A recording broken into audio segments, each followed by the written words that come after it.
Good afternoon, everyone. We'd like to welcome you to the second plenary session. A great opportunity for us to share together. My job as the MC is to try to keep things on time. And we'll do our best. We've got 60 minutes, and we have 60 minutes of scheduled presentations. So it should fit just perfectly.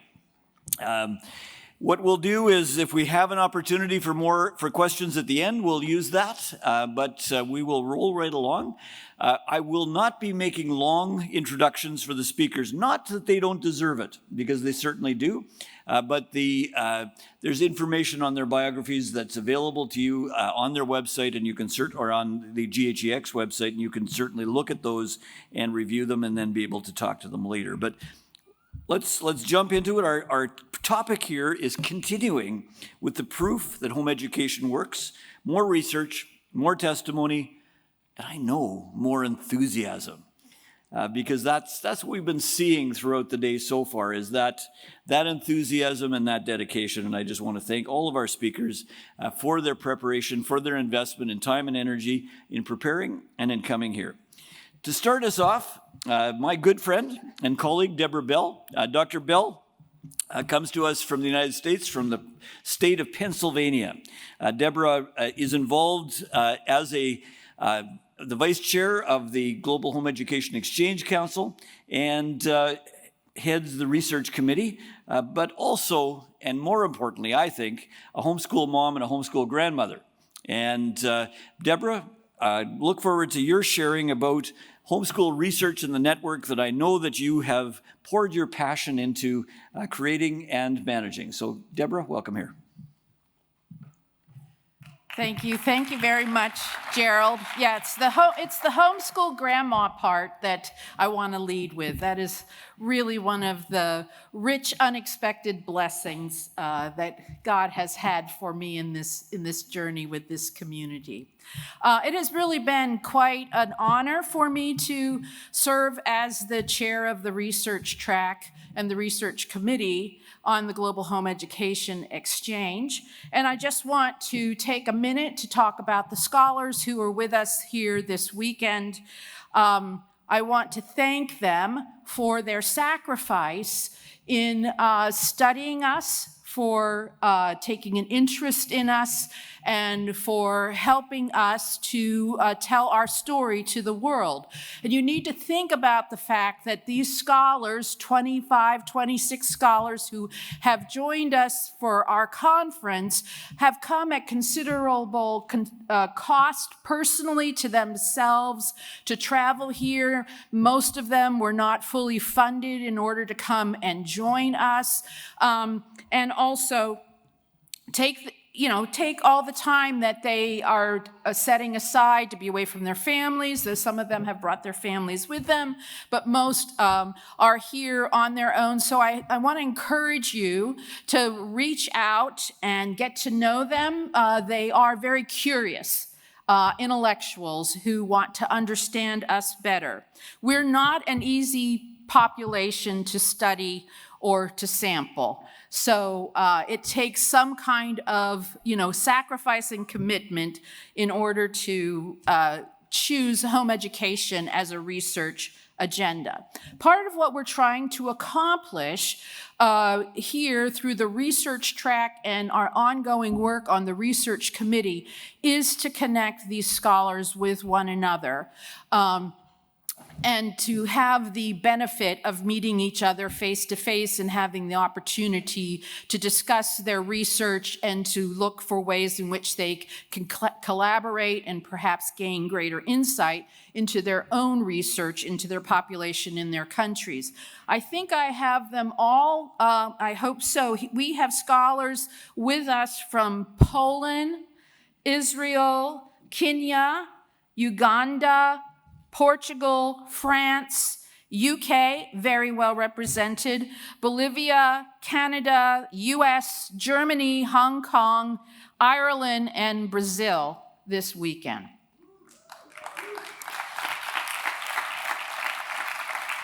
And one of the things that has come out that I noted that is new, that's come out of our research track already today, is that there is a second generation now of researchers who are building on the research of scholars who were pioneering in their country. And I've heard citations, of course, from Dr. Ray, but from Dr. Deani van Pelt in Canada, from Dr. Harriett Pattison here in the UK, and citations of Drs. Ari Guterman and Oz Newman, who are here from Israel.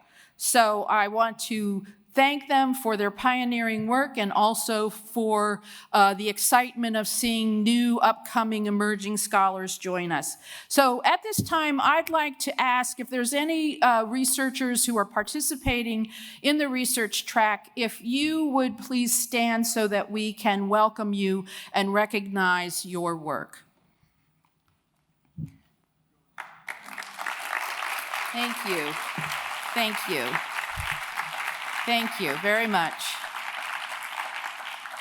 I'd also like to just individually recognize Dr. Philippe Bengran from Paris and also Dr. Trevor Leigh from Hong Kong, who were the prize-winning proposals to our call for papers. Congratulations. Thank you very much.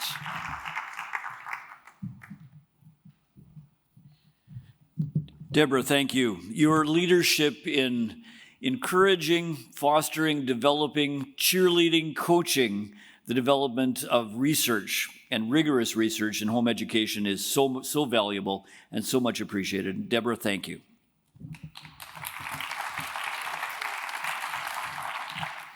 Our next presenter is a very special lady. She's a very brave lady. Oksana Khramova comes to us from the city of Kharkiv in Ukraine. Oksana is a great friend, and we've had the privilege of knowing Oksana for some time. We've been to her home, and Oksana is one of the founders of the Ukrainian National Family Education Association, which it's actually just over 1 year old. And they have organized two conferences, one that just ended on Sunday, when we were together with Oksana in the city of Irpin, just outside of Kyiv. And Oksana, we are so glad that you're here to be able to share with us and to be able to be part of this. And I would just like to welcome you and ask you to tell us about how home education works in Ukraine, because if it can work in Ukraine. And I'll just tell you a very, very short story. In October, when we were there, we participated in the conference, and there was air raid warnings during the conference. So we moved down into what was the basement, and then the power went off. And we got out our cell phones, and that was the light source. And to me, it was an example of how the conference didn't stop. It went ahead. And that's what we've seen over and over again. Things don't stop, they go ahead, despite the conditions. So if it can work in Ukraine, it can work anywhere. Oksana, please. Thank you.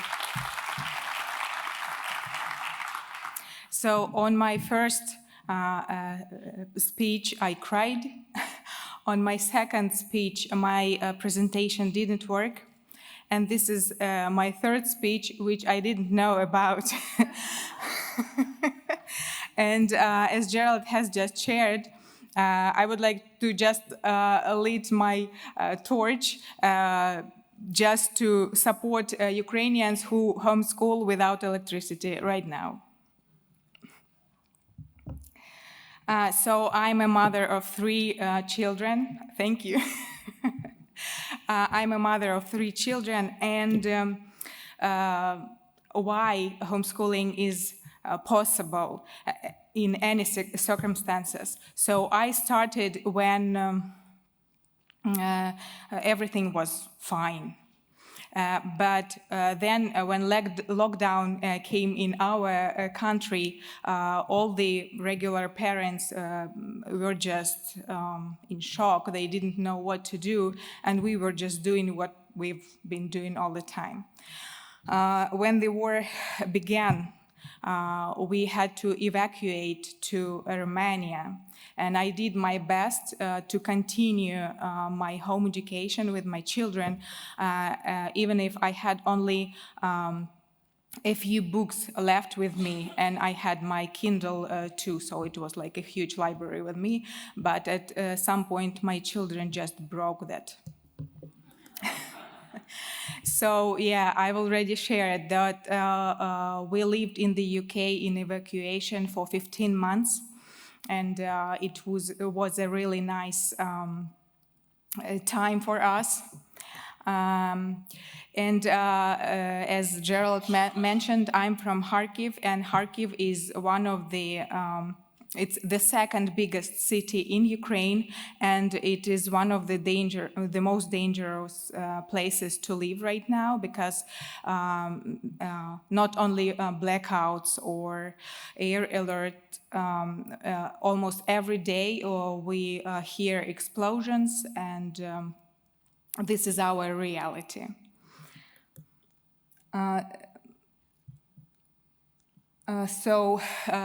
My children had, after living for 3 months in Romania, I tried to homeschool, and when we arrived to the UK, I was unable to keep going. So I put my children to school. It was an amazing Christian school, but after first week at this school, my youngest son said that school is a prison.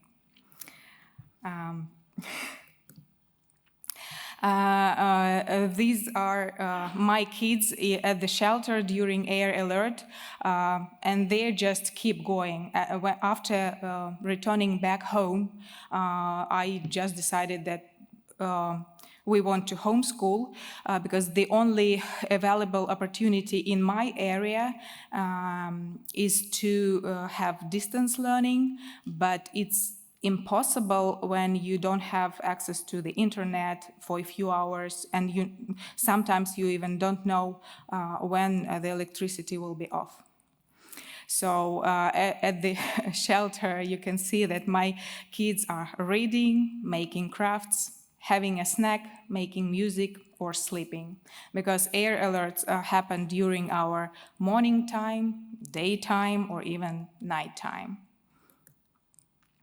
Oh, actually, this is the presentation from my morning session.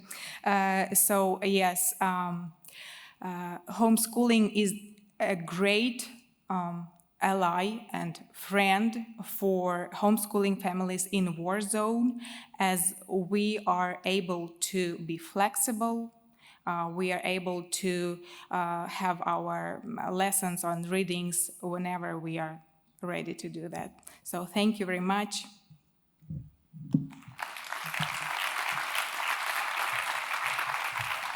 Oksana, thank you. I would encourage you to take the opportunity to sit and have coffee or tea, because in Ukraine they really like tea, with Oksana, and there's 2 other ladies from Ukraine that are here as well. Take the time to visit and to learn about what's happening in that country, and the blessings as well as the hard things. So Oksana, thank you so much. Our next presentation is by another good friend from the United States, Peggy Plohar. Peggy's involved in special needs education with a focus on that, and has been involved with that for many years. And Peggy, I'd like to welcome you here. If you want to have an interesting conversation with Peggy after this presentation, ask her what she does for a hobby, for a recreation, for exercise, because it's amazing.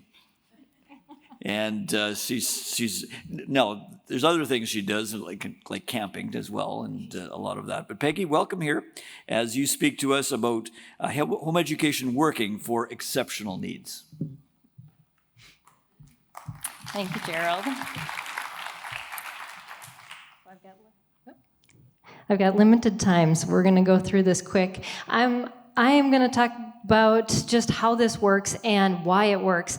If you are familiar with special education, there's what we call accommodations, modifications that are allowed for students who have struggles. Well, this is the list of the top ones. I'm not going to read them because I don't have a lot of time, but just know that every homeschool parent naturally does all of this. So when a lot of parents come and they're like, well, can I get this and this? And I'm like, well, if you homeschool, you get all of it right away. But in addition to that, homeschooling offers parents who have special needs children something even more. What we do is we have the ability to do mastery-based learning. In schools, they have to teach kids at a certain rate in a group. So if a child doesn't get something, they get moved on to the next level with the gaps. But a parent who homeschools has the ability to stop, wait for that child to learn, and then move on until they master something and they never have gaps. The second thing is interest-based learning, which always increases attention and focus. And there's been studies done about that. And so you can build on your child's interest. The next is multi-level learning. We have what we call twice exceptional learners. A lot of kids who struggle are also very gifted in other areas. And when we have to focus on what they don't do well, unfortunately, what they do well gets left behind. And so homeschooling allows you to teach math at this grade, reading at this level, and to move them past that. The last thing is application-based learning, which is it enhances the ability to learn something when you know why you're doing it and how it applies to the world around you. So that is why we see it exceeding even special education programs, because we have these abilities and parents can do this so naturally and so easily. I'm going to share 3 stories with you. The first one is constructing a brighter future. My friend Dawn has a daughter who has a very, very rare genetic disorder to the point where nobody knows what's going to happen. And so she homeschools her daughter, and she is a part of a research group with some professional doctors. They don't even know. They're studying her daughter along with other kids her age, and they've said to her, your daughter is succeeding because you're pouring into her. We have not seen these results in other kids, but the home educated one, they're seeing results that go above and beyond everybody else in the group. The other people that I want to tell you about is I have quite a few friends who have kids with very exceptional learning challenges, very high cognitive delays, and they've homeschooled all the way through. And homeschooling works for them because they have established a lifestyle of learning for their child. So after they turn 18, they keep learning because it's become a way of life in their home. And it doesn't disrupt their child like if they were in a special education system where they say, okay, you're 18, now we're going to phase you out, we're going to put you into this program, and we're going to move you on. No, it's just, this is the way we operate, and they continue to learn and learn into their 20s, into their 30s, because it's become their way of life. And the last thing I want to share with you is my son's story. We started homeschooling not because I wanted to, but because we had to. Our son struggled so much in school that he basically got kicked out. He was depressed, he was violent, and I had no idea where it was going.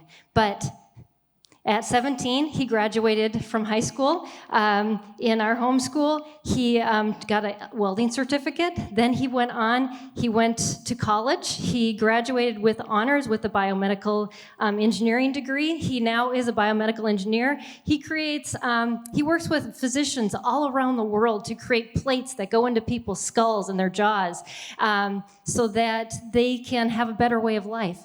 And just last month, he announced that he's engaged. That's how homeschool works for children with special needs. So thank you for your time.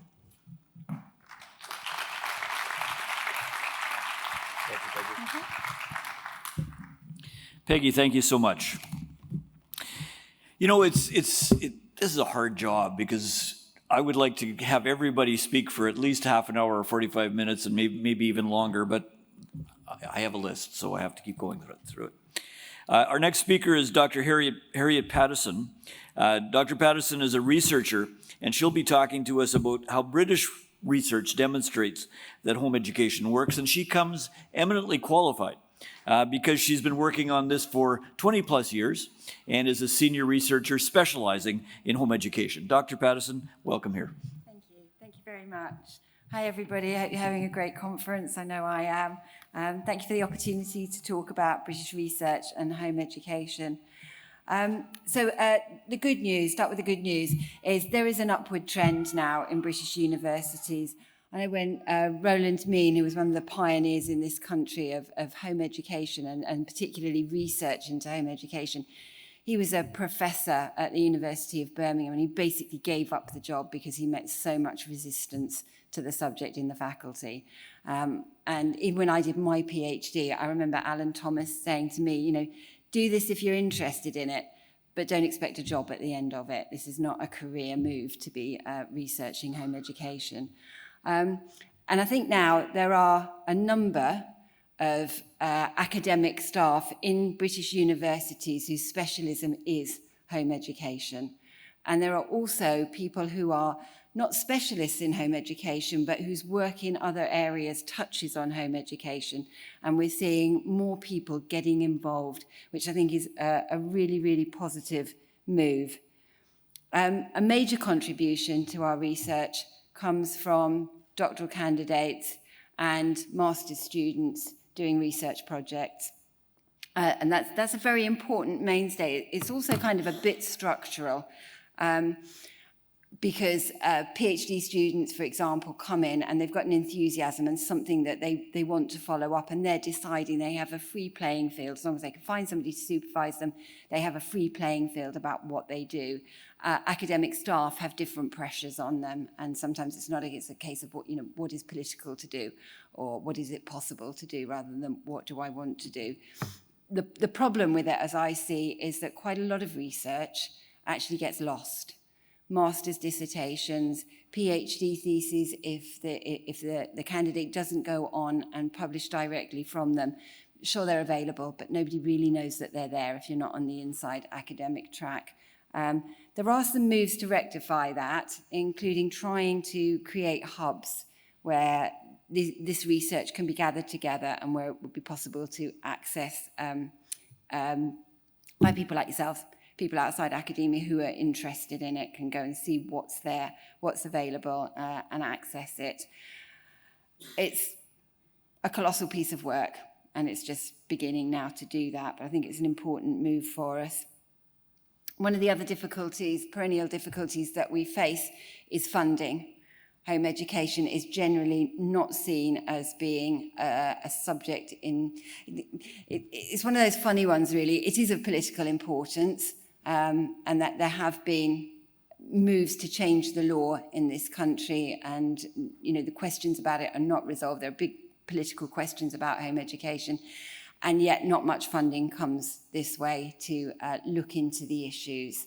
And without funding, it's not really possible to do the kind of long-term research, detailed research, wide-scale research to answer the political questions. So it's a little bit of a catch-22 that we're still working on there. There is also, and we did talk about this in one of the sessions, there's also a certain amount of political resistance to looking at the research that is available. And that's another area that we need to concentrate and keep working on, because building constructive dialogue, building bridges, getting the public debate going and having sensible conversations about this is still something that is lacking on the whole in the British context. Having said that, it's been really heartening to be here in the research strand and to hear some of the research activity which is going on, and the different directions that it is taking, and the many different directions that people are pursuing in this area. And one of the ones that I think is particularly valuable, it's all valuable, but some of the things that may be considered politically valuable are the research that concentrates on what happens to young home-educated people when they leave education and go on into careers or university or whatever their next steps are going to be. Because we have a government who are very fixated. We have a new government now, but I have no doubt that they will also be very fixated on outcomes. And their concentration is not what is the experience of education like for children, for young people, it's what happens next to them. So I think that's very important research that we can make good use of there. I'm also really heartened by recent publications. We have I tried to pull together, I don't have an idea of numbers, but it's very easy to pull together research on home education that has been published in the last 3 or 4 years in this country. And it's wide-scale research, everything from pedagogy to policy to particular interest groups. Things that are really heartening about that. I had a look at the spread of journals in which this work is being published, and it's really good to see that there are a variety of different journals, educational journals, journals about belief, psychology, phenomenology, so a range of places where this work is getting published, which is brilliant because it means that a range of people get to see it. If that research is all siloed into a couple of alternative education journals, then lots of people for whom it would be interesting or for whom it would be good for us to see that work simply won't. So there's a real positive there as well. And as I say, there are names publishing around home education issues who are not concentrated home education researchers, but whose work intersects in some way. One of the things about that is that home education will come up for criticism. There's one particular article came out last year, I think it was, by Professor Carl Purcell, writing about safeguarding policy and describing home education as a loose thread in the safeguarding net. So safeguarding and home education have been a very contested subject in this country. But I think that our reaction to Purcell's paper should be positive, because in the academic world, academics don't agree, researchers don't agree. There are different findings about the same subject. There are different perspectives on the same subject. There are different theories applied to the same subject. That's the academic meat and drink. And what we don't need everybody to agree with us, but we do need to get people talking about these things.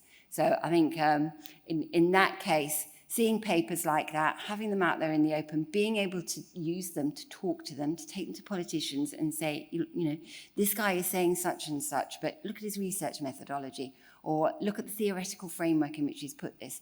You know, if we do that differently, if we use a different methodology, if we use a different form of measurement, if we use a different perspective, we have grounds for disputing what he is saying here. And that's really valuable as part of our discussion here. We don't need full-scale agreement, we need debate. Thank you very much.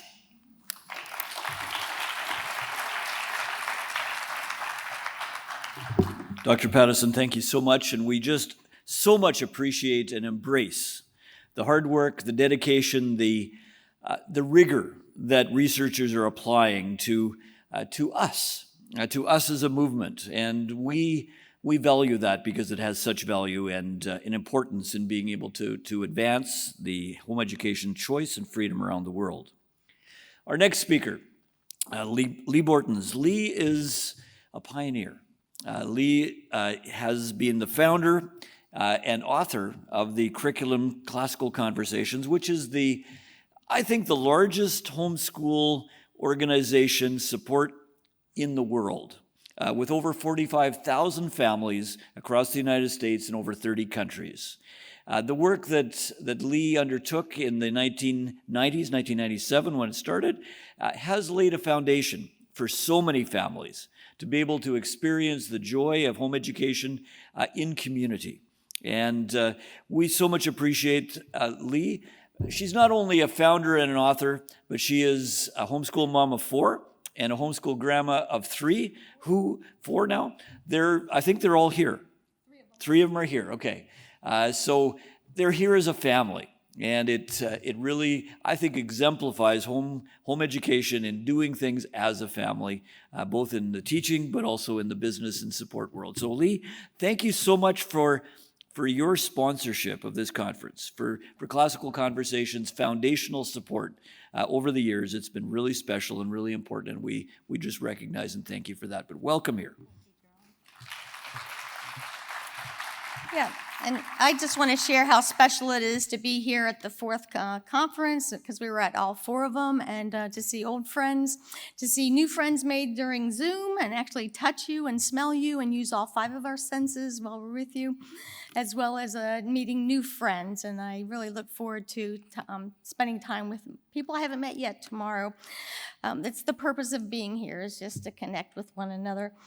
I'm not a researcher. I usually get invited to speak because I like to talk about just the homeschool journey itself.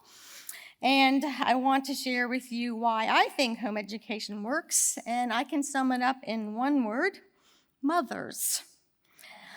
I love homeschooling mothers because they serve their purpose rather than their weakness. Now let me explain that. You know, you'll hear all kinds of people with all kinds of reasons why they can't homeschool. They can't do this or that. And you in this room and the people you support, don't listen to that idea. They will do what they are called to do because it's their purpose in life. And so it goes, it's been really just great following these few women that have been in front of me to hear what they're doing to serve the community. And I wanted to share a story about a special person who was a mentor to me really early on. Somebody who definitely was living her purpose rather than through her weakness. I was taking Robert to a basketball practice at a local gym. And while he was practicing, there was a woman across the kind of cafeteria area from me, and she had a Saxon math book open. So of course she must be a homeschooler. So I walked over to ask her if she homeschooled, and she said yes, and I noticed that it was an Algebra 1 book. And so I asked her, you have children in high school? And she said, no, my oldest is 10. He's downstairs playing basketball at the practice. And I said, well, then why do you have an Algebra 1 book in front of you? And she said, I'm dying of cancer, and I want to be prepared to teach my children with every ounce that I have until I no longer can. So I'm studying all the things that I'm weak in so that even when I'm physically weak, I can be spiritually and mentally strong for my children. And that was well over 20 years ago, and it was probably the most formative thing that anybody ever said to me about homeschooling, because I realized at that moment, you know what? I'm dying too. We all in this room are dying. And I want to work as hard as I can and be prepared as I can so that I can help not just my children, but my husband, my grandchildren, and anybody else the Lord gives to me to serve. And homeschooling mothers symbolize all that for me. So I just really appreciated her. Another reason that I love homeschooling mothers, Chesterton reminds us that a mother hands a child the whole universe. Wow. Well, homeschooling mothers tend to study everything with their children alongside of them. And that's how we can hand them the universe. We're curious, and we want them to be curious, and we are willing to study anything that they're interested in, as well as things they're not interested in, but we know that they should be interested in. And so we work with them side by side. And something that's come out of homeschooling for 40 years now that I've been doing it is about 15 years ago, we began to recognize that all these homeschooling mothers who had for many, many years been working with many, many children.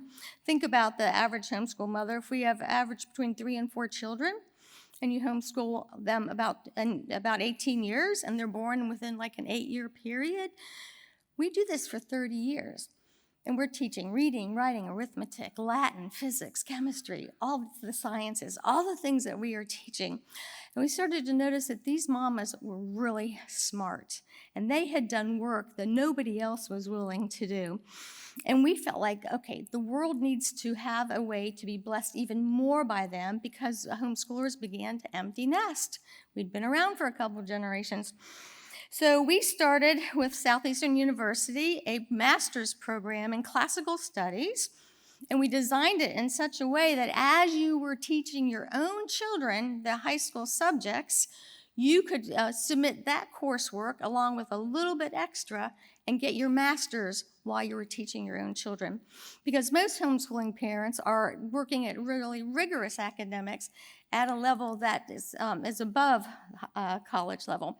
And so whenever we initiated that a number of years ago, I can't remember now, someone in the audience probably knows, but the very first day that we turned that degree on and had the enrollment occur, we had 100 students in that program, which made us overnight the largest master program in the United States for a single subject. Homeschool moms are amazing, but you know what? They don't just study. They actually are out in the world and doing all kinds of things. They are overcomers. They are people who, what I say, knock out that T. I said it to my kids when they were growing up. They don't like the words can't or won't. When their kids need a sport, they start a league. If their kids need a drama club, they start a theater group. If they need some if they have some special needs, they start a support group. Homeschooling mothers never have enough time, money, or energy, but they only see what they can do. And believe it, they're going to knock down barriers if anything's going to get in their way. And these are some of the barriers that you have knocked down that you may not even be aware of. And I'm speaking now in an American context, but I believe it can happen worldwide.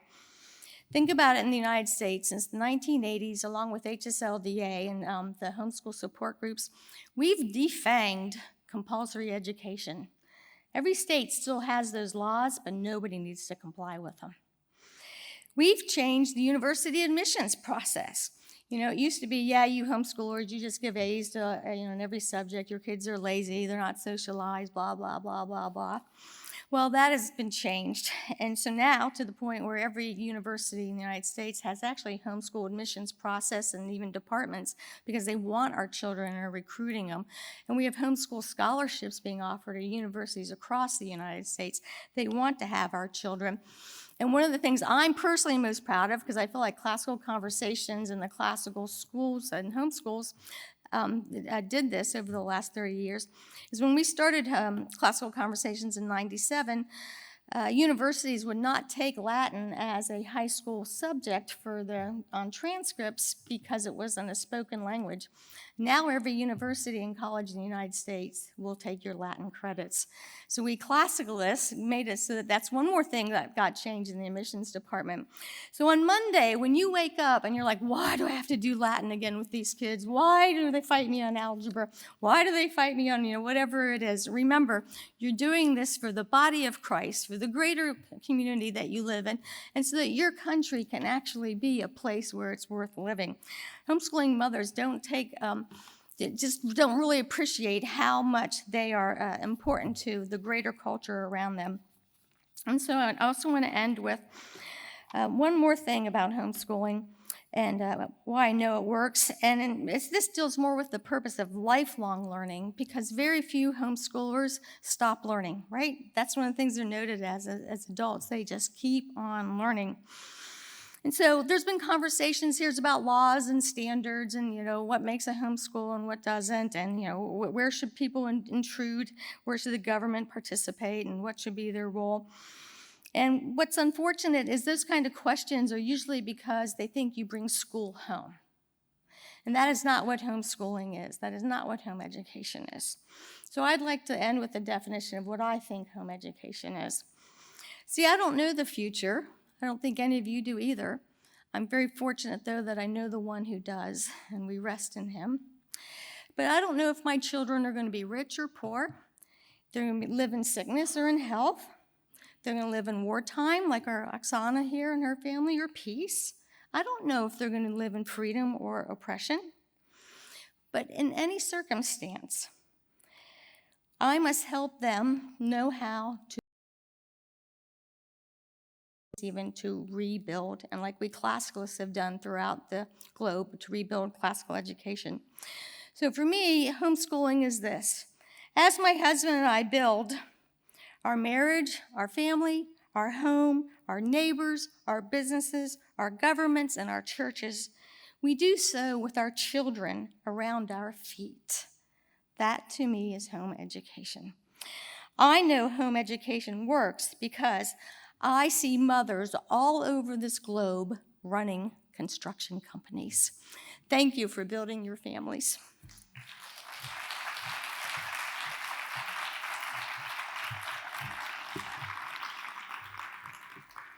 Leigh, thank you for your vision, for your caring, for your building of this movement around this globe. We appreciate it so much. Our next presenter is a fellow Canadian. Dr. Deani Van Pelt is a homeschool mom, homeschooled her children for a decade in Canada.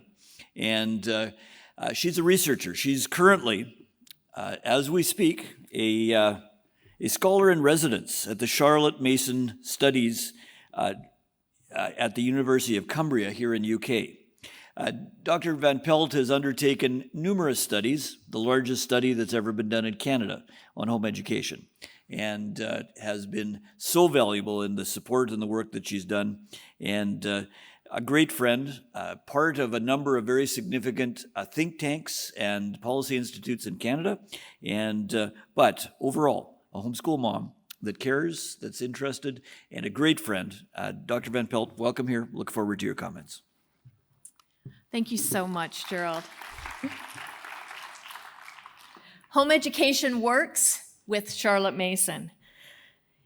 Just north of here, in a town called Ambleside, about 135 years ago, a very gentle, wise, experienced educator settled down in a place called Scale Howe.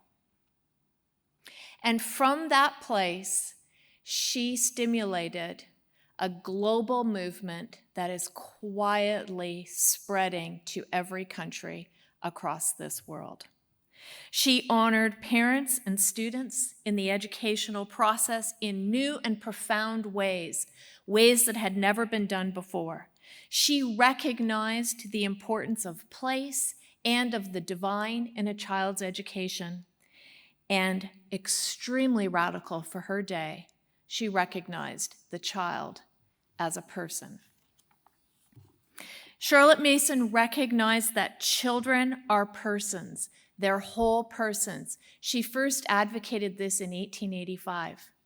It wasn't until 1929 that women in Canada were declared persons. You see how radical it is. But by personhood, she's not saying they're individuals. She's saying children are persons. They're hungry for knowing. They're eager to move, experience, learn, and make sense of the created order.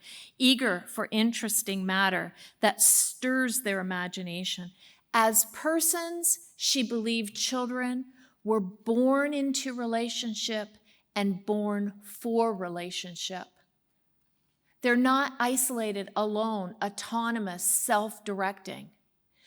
Through relationship, knowing themselves better, knowing others better, those who came before them, those who live in their times, and in relation with those who will come after them. She wanted children to be in relation with the universe, with the world around them, with nature. She wanted them to know every insect, plant, geological formation within a mile of where they lived. And she wanted them to be in relation with the divine. She wanted them to have a relationship with God and an awareness of the transcendent. At its core, Charlotte Mason education is a relational education. Education is the science of relations. That is, she said, that a child has natural relations with a vast number of thoughts and things. A relational education teaches a child to attend to and to know the world around them. But part of the genius of Charlotte Mason is that she didn't only think of the child. She thought of you, she thought of us, the educator, and she knew that we needed times of refreshment and restoration. She knew that both parent and child needed their imagination to be stimulated, to be filled with what is all that is beautiful, to be filled with thoughts of what is possible. And through living books and active days, through narration and making, the whole person, the educator and the child, would engage and digest the feast before them. Through wild forays and gentle meanderings in peaceful places, that we, as the educator and our children, would be filled. The key to education, Charlotte Mason says, is creating an environment, an atmosphere, and a life that's nourishing for now, the very moment that the child is living in, not for some future moment, but for now, who they are in their state, their childhood. Charlotte Mason asserted that both the child and the teacher's masterly inactivity and the child's activity work together with the divine, with the presence of the divine spirit, to create knowledge and to learn and to grow. Homeschooling, home education works with Charlotte Mason. But who exactly is she? So she was born in 1842, died in 1923, so 100 years ago. She wrote 18 books in her lifetime, 6 on geography, 6 on education, and 6 were poetic interpretations of the Gospel of John. She was born and raised, if you picture a map of the UK, she was born and raised in Liverpool. Then when she was orphaned at 16, she went and studied in London at one of the early education institutes. Then she went down to the seaside, the bottom of the UK. She taught at an infant school, an early childhood school. Then she opened a high school for girls, one of the first in the UK. Then she was invited to go to a new women's college and teach, and soon became vice principal there, also still in the south of the UK. Then she took a time of regrouping up in Bradford, which is the center of the UK, and it was in that time, 1885, that she gave a series of lectures, and those lectures exist to today in a book called Home Education. This was where she advanced her ideas about the importance of the education that takes place in the home. So even though she went on to write books about school education, she create and do many things that related to school education. The education in the home was central for her, and that was what was radical in her assertions. So then she moved from Bradford up, as I said, to Ambleside, where I'm privileged to live for the last 5 weeks and work more with other scholars in Charlotte Mason education there. But Mason, what she did in the 1890s is so profound for us as home educators in our time. She set up a union of parents with chapters all across the UK and then eventually around the world. She set up a monthly journal that she was editor for over 30 years. Imagine a journal published in hard copy, thick and long, about 1,000 pages over a full year, that she was editor of. She set up a house of education, a teacher training college. That's where I'm studying now. It's part of the University of Cumbria.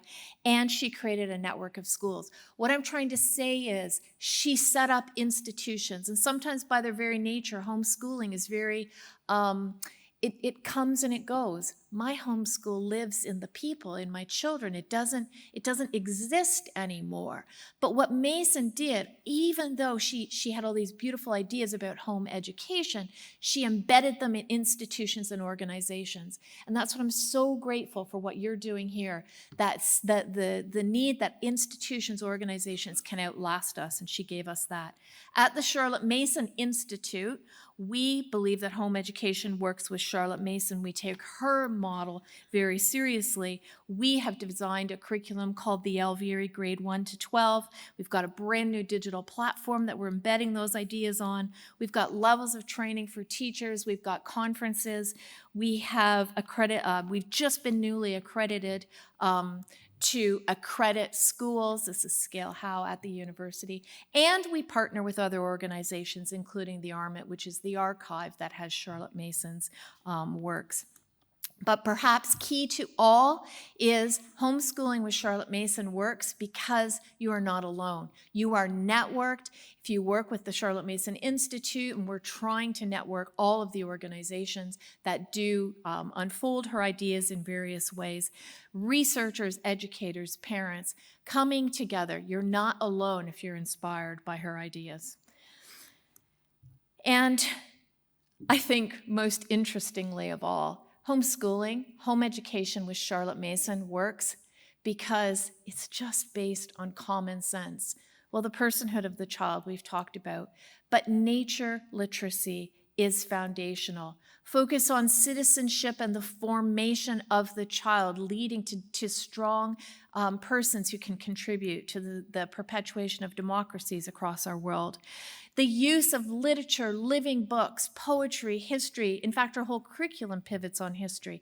Fine arts, that students would be well acquainted with picture study and that they could speak well. I would say that the ultimate quote, if you remember nothing else about what Van Pelt said today, is this. Charlotte Mason wrote these words in 1904. The question is not how much does a youth know when they have completed their education, but how much does he care? And about how many orders of things does he care? In fact, how large is the room set in which he finds his feet? And therefore, how full is the life which he has before him? We're ready to convene and work with you. We invite you to read these foundational books about Charlotte Mason for the children's sake, When Children Love to Learn, and also Modern Miss Mason, just recently written here in the US. But also some more scholarly works which we've just produced. You can find these on Amazon, the Charlotte Mason Centenary Series. But on my last slide, I have got a QR code, and you can download a coupon to purchase at least 3 of those monographs, or you can also attend our conference happening in the US in 2 weeks and get a virtual ticket for 50% off the virtual attendance. So, homeschooling, home education works with Charlotte Mason.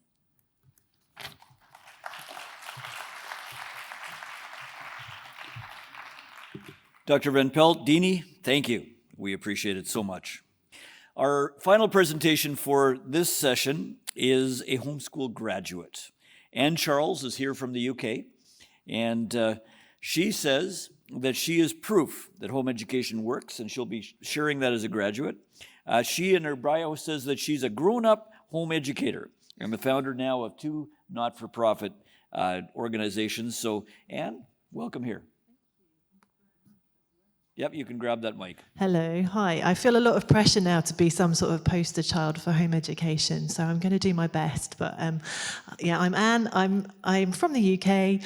I'm now 40, and no, I don't look it. Amazing. And I've never been to school, and this does feel like it's some sort of confessional. You know, like I've never been to school. It's been 5 minutes since my last conversation about my social life. So yeah, home education's great. I don't hate my parents. Everything's fine. I've never been in prison. It's all cool. Home education's brilliant. That's kind of, I think, what most of you want to hear. I would say, really, it's very lovely to be invited to be a home ed grown-up and to talk about myself for a bit. I feel like I'm meant to tell you about my career or something, and I will do if you want to hear it. But the main thing you really need to do is to listen to, if we've got any home educated currently children here, because they're the ones that are most important to listen to. And also, yeah, you see, you don't want to hear about me. Like if these children here are willing to talk to everyone afterwards, go and talk to them because they know about what it's like now. And also listen to your own intuition, because you're all parents, and that will be right. So don't panic too much. So I've never been to school. My mum decided that she would home educate me and my sister until we were 7. So that went well for her. Turns out. So she says the best advice she ever had was to take it 1 year at a time. And so that's what we did. We took it 1 year at a time. Do we still want to home educate? Yes, we do. It's brilliant. And we carried on and we carried on. We were dragged through multiple trips around various schools, at high schools at 11, just to sort of check to make sure that we knew schools existed, which we absolutely did, and to see whether or not we wanted to go.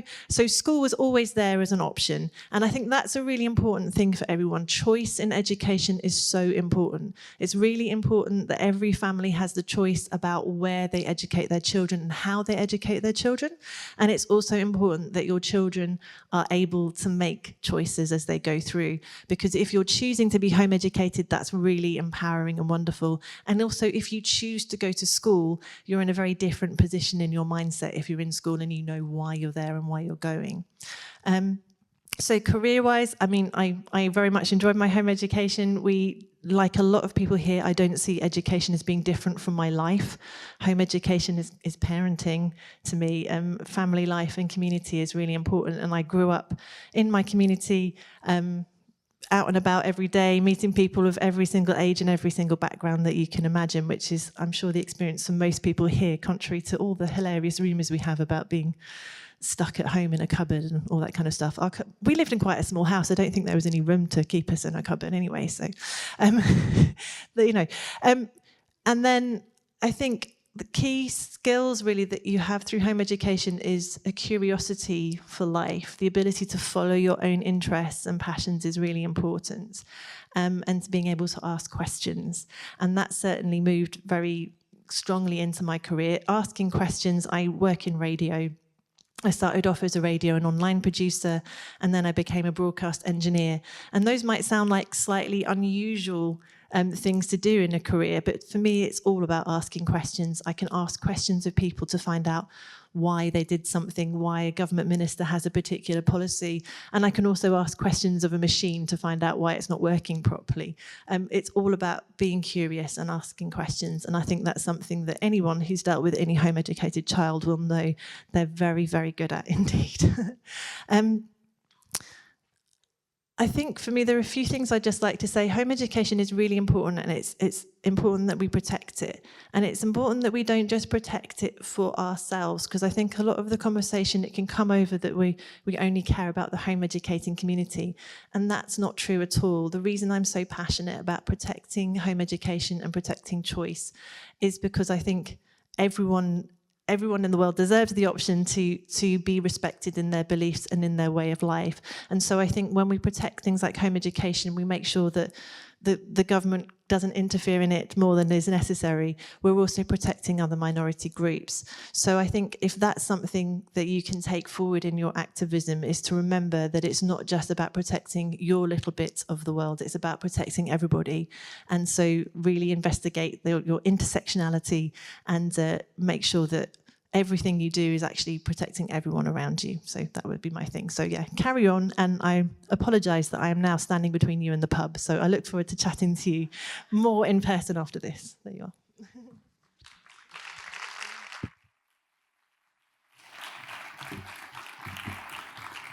Anne, thank you so much. And I want to thank all of our speakers during this session for helping me do my job.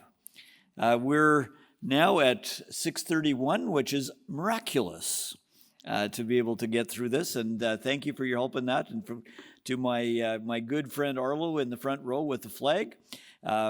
So just before we close, a couple of quick things. First of all, I want to recognize the sponsors for this conference and thank them so much. Classical Conversations, HSLDA, BJU Press, Home Life Academy, Apologia, Institute for Excellence in Writing, Memoria Press, Clonlaura School, Advocate, as well as Homeschool Global.